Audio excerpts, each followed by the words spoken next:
സഹസ്രാബ്ദങ്ങളായി ഭാരതീയ ഹൃദയങ്ങളിൽ കുടികൊള്ളുന്ന വിശ്വാസത്തിൻ്റെയും സംസ്കാരത്തിൻ്റെയും ജീവിക്കുന്ന സ്മാരകങ്ങളാണ് ക്ഷേത്രങ്ങൾ. കേവലം കല്ലും മരവും ലോഹവും ചേർത്തൊരുക്കിയ നിർമ്മിതികൾ മാത്രമല്ല ഈ പുണ്യസ്ഥലങ്ങൾ. ഓരോ ക്ഷേത്രവും ഒരു കാലഘട്ടത്തിൻ്റെ ചരിത്രം, ഒരു ജനതയുടെ വിശ്വാസം, ഒരു സംസ്കാരത്തിൻ്റെ തനിമ എന്നിവയുടെ മൂകസാക്ഷിയാണ്. ഈ ക്ഷേത്രങ്ങളുടെ നിർമ്മാണത്തിന് പിന്നിൽ കേവലം ഭക്തി മാത്രമല്ല ഉണ്ടായിരുന്നത്. അന്നത്തെ ഋഷിമാരുടെയും ശില്പികളുടെയും ഗണിതശാസ്ത്രം, ജ്യോതിശാസ്ത്രം, വാസ്തുവിദ്യ തുടങ്ങിയ വിവിധ ശാസ്ത്രങ്ങളിലുള്ള അഗാധമായ അറിവ് ഇതിന് പിന്നിലുണ്ട്.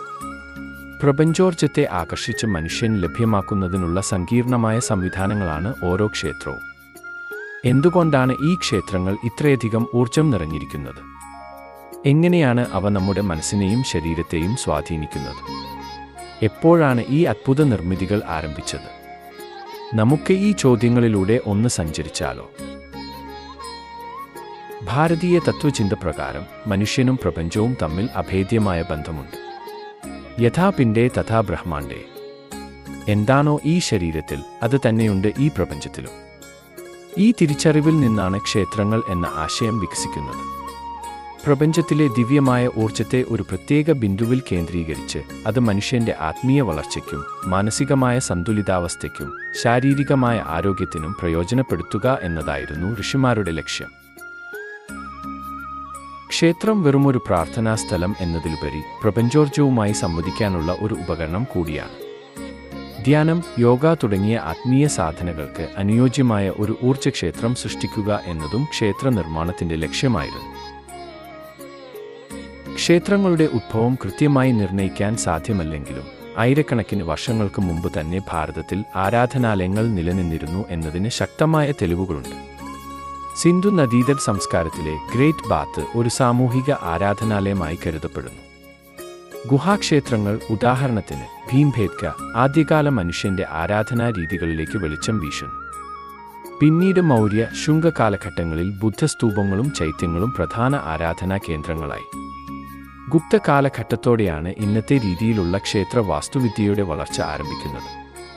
ഓരോ രാജവംശവും തങ്ങളുടെ തനതായ ശൈലിയിൽ ക്ഷേത്രങ്ങൾ നിർമ്മിച്ചു. ഇത് ഭാരതീയ വാസ്തുവിദ്യയുടെ വൈവിധ്യത്തിന് അടിത്തറയിട്ടു.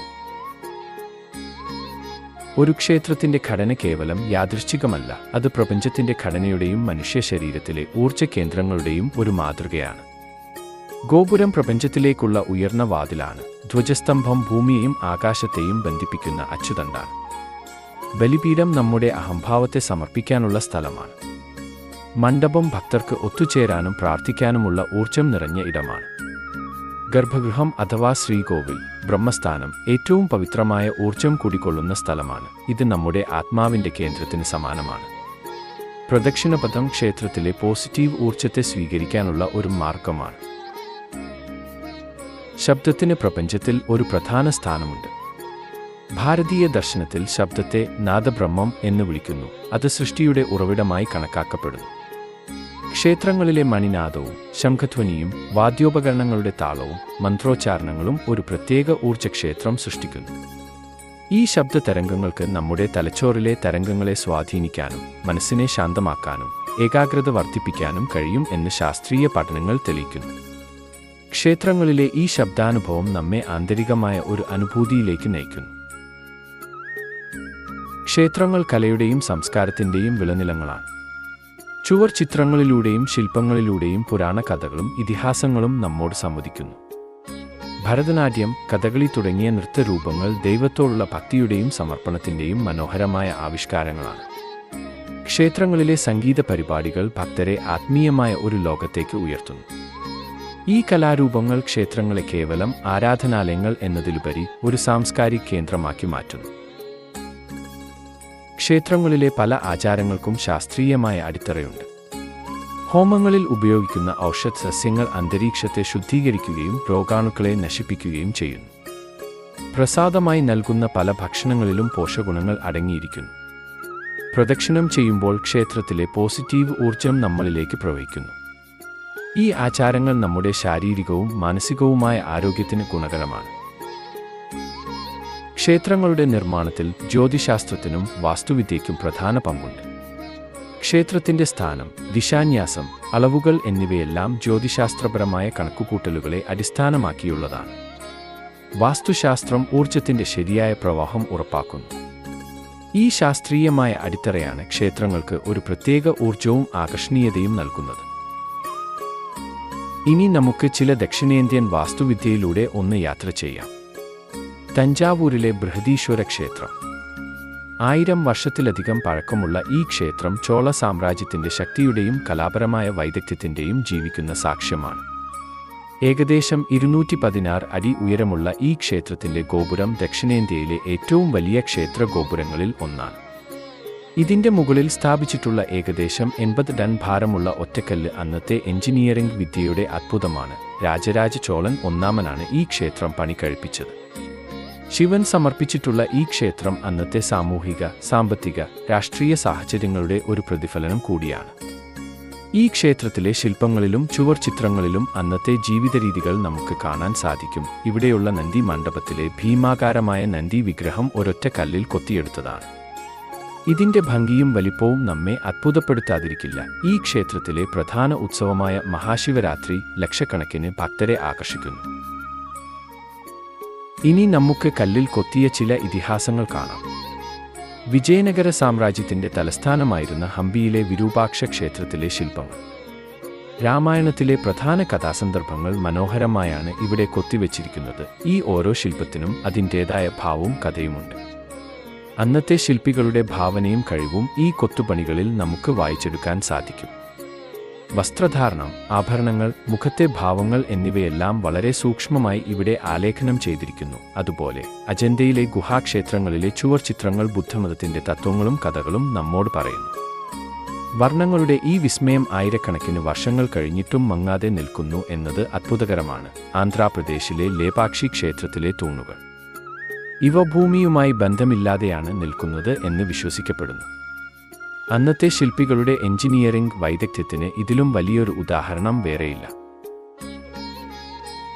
ഇനി നമ്മൾ പരിചയപ്പെടാൻ പോകുന്നത് പുരാതന ഭാരതീയ ശില്പികളുടെ അസാമാന്യമായ വിരുദിന്റെ ഉദാഹരണങ്ങളാണ്. ഒറ്റക്കൽ ക്ഷേത്രങ്ങൾ. തമിഴ്നാട്ടിലെ മഹാബലിപുരത്തെ രഥക്ഷേത്രങ്ങൾ ഒരൊറ്റ പാറയിൽ കൊത്തിയെടുത്തതാണ്. ഈ ഓരോ രഥത്തിനും അതിൻ്റേതായ രൂപവും ഭാവവുമുണ്ട്. പല്ലവ രാജാക്കന്മാരുടെ കാലത്താണ് ഈ അദ്ഭുത നിർമ്മിതികൾ ഉണ്ടാകുന്നത്. അന്നത്തെ ശില്പികൾക്ക് കല്ലിനെക്കുറിച്ചുള്ള അഗാധമായ അറിവും ക്ഷമയും കൃത്യതയും ഉണ്ടായിരുന്നു എന്നത് ഈ നിർമ്മിതികൾ നമ്മെ ഓർമ്മിപ്പിക്കുന്നു. ഇനി നമുക്ക് പോകേണ്ടത് മഹാരാഷ്ട്രയിലെ എല്ലോറയിലേക്കാണ്. അവിടെയുള്ള ഈ കൈലാസനാഥ ക്ഷേത്രം ലോകത്തിലെ തന്നെ ഏറ്റവും വലിയ ഒറ്റക്കൽ നിർമ്മിതിയാണ്. ഒരൊറ്റ പാറയുടെ മുകളിൽ നിന്ന് താഴേക്ക് കൊത്തിയെടുത്ത ഈ ക്ഷേത്രം അന്നത്തെ ശില്പികളുടെ കഴിവിൻ്റെയും ഭാവനയുടെയും ഏറ്റവും വലിയ ഉദാഹരണമാണ്. സങ്കൽപ്പിക്കാൻ പോലും കഴിയാത്തത്രയും വലിയൊരു പാറയെ ഇത്രയും മനോഹരമായ ഒരു ക്ഷേത്രമാക്കി മാറ്റിയെടുക്കാൻ അവർക്ക് എങ്ങനെ സാധിച്ചു എന്നത് ഇന്നും ഒരു അത്ഭുതമാണ്. തലമുറകളോളം എടുത്ത കഠിനാധ്വാനത്തിന്റെ ഫലമാണ് ഈ ക്ഷേത്രം. ഓരോ ക്ഷേത്രത്തിനും അതിൻ്റേതായ ഒരു കഥ പറയാനുണ്ടാകും. തലമുറകളിലൂടെ കൈമാറി വന്ന ഐതിഹ്യങ്ങളും നാടോടിക്കഥകളും ക്ഷേത്രങ്ങളുടെ പ്രാധാന്യം വർദ്ധിപ്പിക്കുന്നു. ക്ഷേത്രത്തെക്കുറിച്ചുള്ള നാടോടിക്കഥകൾ, ഐതിഹ്യങ്ങൾ എന്നിവ വിശ്വാസികൾക്ക് ക്ഷേത്രങ്ങളോടുള്ള ബന്ധം കൂടുതൽ ശക്തമാക്കുന്നു. ഓരോ ക്ഷേത്രവും വെറും കല്ലും മരവും കൊണ്ടുള്ള ഒരു കെട്ടിടം എന്നതിലുപരി വിശ്വാസത്തിന്റെയും സ്നേഹത്തിന്റെയും ഒരു ഓർമ്മപ്പെടുത്തൽ കൂടിയാണ്. ക്ഷേത്രങ്ങൾ എല്ലാ കാലത്തും ഒരുമയുടെയും സൗഹൃദത്തിന്റെയും കേന്ദ്രങ്ങളായിരുന്നു. ഇന്ന് പല മതവിശ്വാസികളും ഈ പുണ്യസ്ഥലങ്ങളെ സന്ദർശിക്കുകയും ഇവിടുത്തെ ശാന്തമായ അന്തരീക്ഷം അനുഭവിക്കുകയും ചെയ്യുന്നു. ക്ഷേത്രങ്ങൾ വെറും ഹിന്ദു ആരാധനാലയങ്ങൾ എന്നതിലുപരി ഒരു സാംസ്കാരിക പൈതൃകമാണ്. ഇതിന്റെ വാസ്തുവിദ്യയും കലാരൂപങ്ങളും എല്ലാവർക്കും ആസ്വദിക്കാവുന്നതാണ്. പലപ്പോഴും ക്ഷേത്രങ്ങൾ മതപരമായ അതിർവരമ്പുകൾക്ക് പുറത്ത് സൗഹൃദത്തിന്റെയും ഒരുമയുടെയും വേദിയാകാറുണ്ട്. ക്ഷേത്രങ്ങൾ എല്ലാ വിഭാഗം ആളുകൾക്കും ഒരുപോലെ പ്രിയപ്പെട്ട ഒരിടമായി നിലനിൽക്കുന്നു എന്നത് നമ്മുടെ രാജ്യത്തിന്റെ മതേതര സ്വഭാവത്തിന് ഒരു ഉദാഹരണമാണ്. കാലം മാറുന്നതിനനുസരിച്ച് നമ്മുടെ ക്ഷേത്രങ്ങളിലും മാറ്റങ്ങൾ വരേണ്ടതുണ്ട്. അവയുടെ സംരക്ഷണവും വരും തലമുറയ്ക്ക് അവയെ പരിചയപ്പെടുത്തുന്നതും നമ്മുടെ പ്രധാന കടമയാണ്. പല പുരാതന ക്ഷേത്രങ്ങളും ഇന്ന് നാശത്തിന്റെ വക്കിലാണ്. അവയെ സംരക്ഷിക്കാൻ ആധുനിക സാങ്കേതിക വിദ്യകൾ ഉപയോഗിക്കേണ്ടത് അത്യാവശ്യമാണ്. 3D സ്കാനിംഗ് പോലുള്ള രീതികൾ ഉപയോഗിച്ച് ക്ഷേത്രങ്ങളുടെ ഘടന രേഖപ്പെടുത്താനും അവയുടെ പുനരുദ്ധാരണ പ്രവർത്തനങ്ങൾ കൃത്യതയോടെ നടത്താനും സാധിക്കും.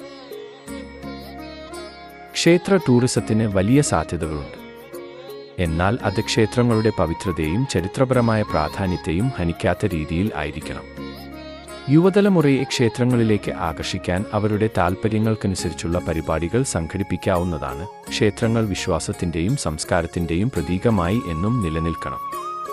കാലം മാറുന്നതിനനുസരിച്ച് ചില മാറ്റങ്ങൾ വരുത്താമെങ്കിലും അവയുടെ അടിസ്ഥാനപരമായ തത്വങ്ങളെയും പവിത്രതയും നമ്മൾ കാത്തുസൂക്ഷിക്കണം. നമ്മുടെ ക്ഷേത്രങ്ങൾ നമ്മുടെ അനശ്വരമായ പൈതൃകമാണ്. അവയെ സംരക്ഷിക്കുന്നതിലൂടെ നമ്മൾ നമ്മുടെ ചരിത്രത്തെയും സംസ്കാരത്തെയും വരും തലമുറയ്ക്ക് കൈമാറുകയാണ് ചെയ്യുന്നത്.